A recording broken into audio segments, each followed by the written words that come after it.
116 मुल्कों में आप 101वें नंबर पे हैं और विवेचना कौन लोग कर रहे हैं। मैंने इसी सदन में कहा था कि मौनी समझ के लोग लंबा इतिहास नहीं लिख सकते, लेकिन हमारे यहाँ चुनाव पाकिस्तान के नाम पे होता है। तो जो जीते जी मैंने नहीं पाया, भाजपा वालों ने मुझे मरने के बाद दे दिया। ये दीवारें भी मिटेंगी, वक्त वक्त की बात है। बस एक बार सोचेगा जरूर, क्योंकि बापू पे माल्यार्पण आप भी करते हैं। जो सरकारें कोविड के वक्त में नदारद थी, सोशल मीडिया गवाह है, वो सरकार 4 पन्ने का इश्तेहार दे रही है। एक और ऐतिहासिक तथ्य जो मैं सदन के अपने साथियों के समक्ष रखना चाहूंगा कि 1950 में भी 31 जनवरी को ही अभिभाषण हुआ था। 31 जनवरी 1950, जब हमारे तब के महामहिम डॉक्टर राजेंद्र प्रसाद, जो बिहार से आते थे, देश के सर्वमान्य नेता थे, उन्होंने अभिभाषण दिया था। तो 72 वर्ष बाद ये एक संयोग है, लेकिन 72 वर्ष के अभिभाषणों के दायरे में अगर सर सोचे तो कई चिंता की लकीरें हैं, और चिंता की उन लकीरों को हमने अभिभाषण के पक्ष में, अभिभाषण के दौरान नहीं देखा। इसलिए मैं शुरुआत करूंगा कि बेवफा बावफा नहीं होता, बेवफा बावफा नहीं होता, वरना इतना बुरा नहीं होता। हमने तो सोचा था, बाद लुटने के ये पता चला कि रहजन रहनुमा नहीं होता। खैर, बहरहाल सर, मैं कुछ छोटी छोटी चीजें इस संदर्भ में रखना चाहूंगा। सभापति महोदय, मुझे पता है कि इस संदर्भ की गरिमा क्या है। राष्ट्रपति का अभिभाषण एक बहुत बड़ी चीज होती है, देश का एक ब्लूप्रिंट होता है, एक दिशा और दशा देने की कोशिश होती है। हम विपक्ष में हैं, लेकिन देश की दशा और दिशा से चिंतित अगर हम हैं, तो अभिभाषण की पंक्तियों में भी वो चिंता की लकीरें दिखनी चाहिए थी। जब वो चिंता की लकीरें नहीं दिखती हैं, तो एहसास होता है।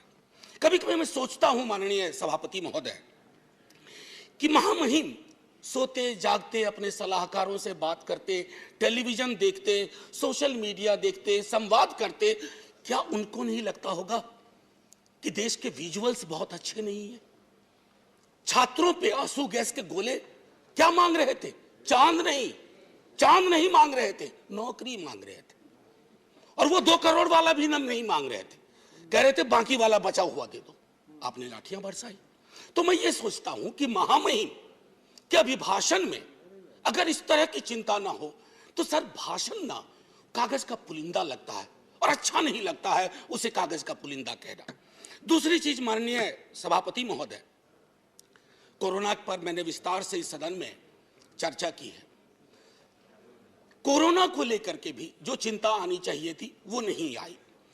अब आइए अर्थव्यवस्था के बारे में मैंने कहूं, बजट को उसके लिए मैंने तय किया हुआ है, लेकिन मेरा मानना है कि सन 50 से लेकर अब तक किसी की भी सरकार हो, मैं जानता हूं ये लिखा कहां जाता है, लेकिन जहां लिखा जाता है, मैं आग्रह करूंगा कि अगर हम सोच सके, सत्ता पक्ष और विपक्ष, तो राष्ट्रपति के अभिभाषण को दलीय दायरों से ऊपर कर दीजिए। राष्ट्रपति का अभिभाषण, कल को आपकी सरकार ना हो, ये मैं अपील बाकी लोगों से भी करूंगा जो सरकार में आएंगे कल को, कल नहीं आएंगे परसों आएंगे, कभी तो आएंगे। मैं सिर्फ ये कहना चाहता हूं कि सर अभिभाषण को एक नॉन पार्टीजन डॉक्यूमेंट बनाइए, नॉन पार्टीजन डॉक्यूमेंट। राष्ट्रपति देश के राष्ट्रपति हैं, उनके सरोकार में देश का सरोकार दिखना चाहिए माननीय सभापति महोदय। अब दिक्कत ये होती है ना माननीय सभापति महोदय, कि अभिभाषण में सर्वेश्वर की एक लाइन थी सभापति महोदय, अगर तुम्हारे घर के एक कमरे में लाशें सड़ रही हो, तो क्या तुम दूसरे कमरे में प्रार्थना कर सकते हो? अगर तुम्हारा जवाब हां है, तो मुझे तुमसे कुछ नहीं कहना है। यही रख करके बात मैं खत्म करता हूं इस संदर्भ के। सर पैरा 4 माननीय राष्ट्रपति जी के अभिभाषण का है, जो कहता है remembering the past and learning from it. Sir इतिहास की एक अपनी स्मृति होती है, और स्मृतियों का एक इतिहास होता है, और विश्व इतिहास गवाह है सर, जिस किसी ने भी अतीत की स्मृतियों के साथ छेड़छाड़ करने की कोशिश की, उसको बदलने की कोशिश की, वो इतिहास के फुटनोट में चले गए।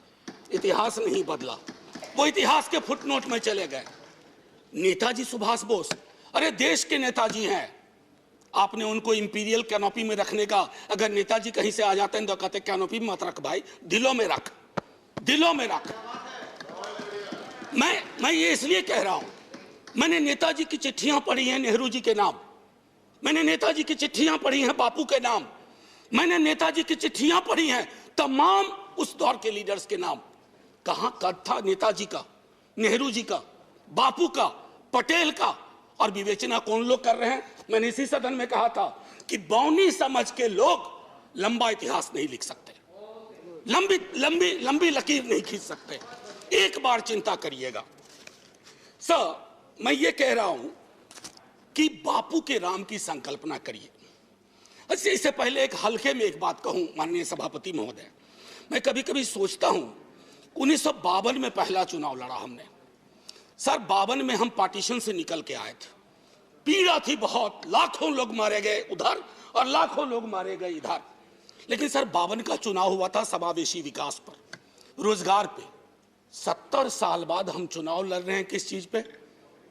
देख लीजिए। मुझे तो कभी कभी ताज्जुब होता है कि पाकिस्तान में चुनाव हमारे नाम पे नहीं होता है, लेकिन हमारे यहां चुनाव पाकिस्तान के नाम पे होता है। अमन जी, अब मैं तो कह रहा हूं कि जिन्ना कहीं भी होंगे सोच रहे होंगे कि जो जीते जी मैंने नहीं पाया, भाजपा वालों ने मुझे मरने के बाद दे दिया। ये मैं समझता हूं हम सब के लिए सर चिंता का विषय होना चाहिए।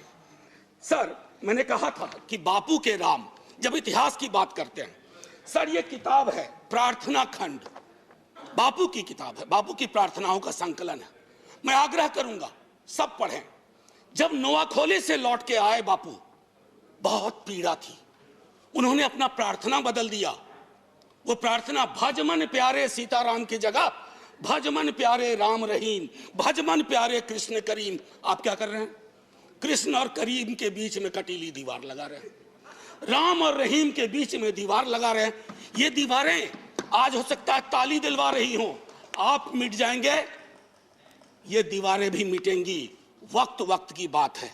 बस एक बार सोचेगा जरूर, क्योंकि बापू पे माल्यार्पण आप भी करते हैं और बहुत, बल्कि आप चश्मे पे कर दिया, आपने महदूद कर दिया। बापू का चश्मा लीजिए, बापू को चश्मे में मत रखिए, ये मेरा आग्रह होगा। एक चीज तो ये थी सर, माननीय सभापति महोदय, कोविड के संदर्भ में मैं बोलूंगा नहीं, मैंने पहले ही कहा, इश्तेहारबाजी हो रही है। जो सरकारें, मैं सिर्फ केंद्र को नहीं कह रहा हूं, जो सरकारें कोविड के वक्त में नदारद थी, सोशल मीडिया गवाह है, वो सरकार 4 पन्ने का इश्तेहार दे रही है। अब पहले नेता लोग काम करते थे तो लोग कहते थे अरे सोच दम ईमानदार है, काम दमदार है। अब लगता है दूसरे का भरोसा नहीं, खुद ही छपवा दो, सोच ईमानदार, काम दमदार। अरे लोगों को बोलने दीजिए। अब देखिए सर, दूसरी चीज कोविड के संदर्भ में मैं आपको कहूंगा, जब आप कहते हैं ना कि फलाने की तुलना में यहां इतने कम मरे वगैरह, 18 से तुलना करते हैं, सर जिन परिवारों के चिराग गुम हुए ना, उनके लिए मौत आंकड़ा नहीं है सर। मेरी बेटी की एक साथ में लड़की पढ़ती थी, 2 बेटियां थी, माता पिता 1 हफ्ते के अंदर दुनिया से चले गए। उसको नंबर बताएंगे हम कि ये आंकड़ा है तुम्हारे बाबूजी का, ये आंकड़ा है तुम्हारी मां का। ये नहीं होना चाहिए सर, इतनी तो संवेदनशीलता होनी चाहिए, सरकार किसी की भी हो सकती। Please conclude. 30 second sir, north east के बारे में चर्चा हुई, 14 सिविलियंस की बर्बर हत्या हुई। क्या वो भारत के नागरिक नहीं थे?